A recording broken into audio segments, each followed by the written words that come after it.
আসসালামু আলাইকুম এভরিওয়ান। এখন আমরা আছি জিঞ্জিরা বাজার গরুর হাটে। সকালবেলা বৃষ্টি হচ্ছে। এখানে গরুগুলো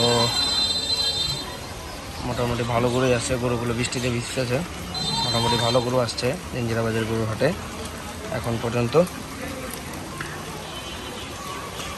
সব সুন্দর সুন্দর গরু এখানে, যে সুন্দর শাহিওয়াল।